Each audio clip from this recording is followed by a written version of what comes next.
Hey, my name is Keith Conley. I actually got this old power supply from my grandpa. I'm going to be repairing it. The potentiometer on the inside got fried, so I'm going to replace it.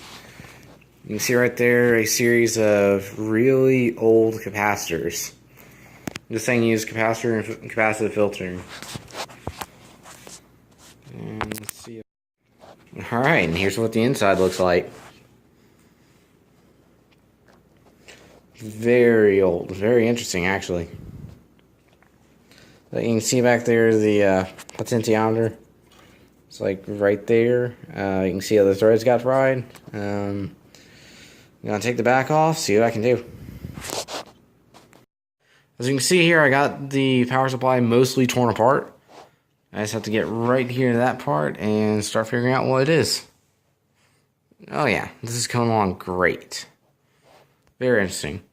I found out that electronics from this era didn't have a lot of soldering involved. You can see there's like no PCB, no nothing. It's all just screwed together, and the electrical connections are all made with screws. Very interesting. Alright, you can see here the whole thing's torn to pieces.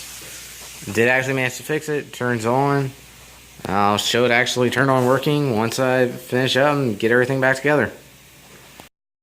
There you go. That way you can actually see better what's going on inside of it. What happened was that this varistat over here had a part that was broken, and I was able to solder it back together with the help of a friend, Brad. So it's back together. You see now. And turns on once the power gets cut on.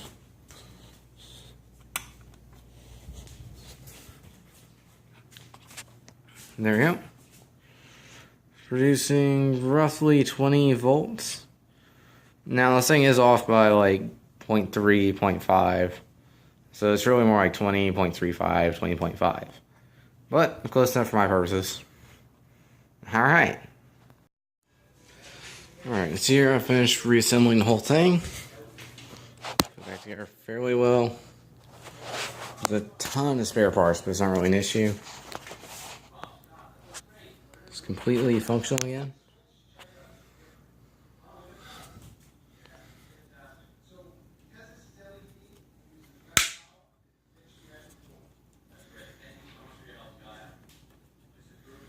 Let's see, where's it?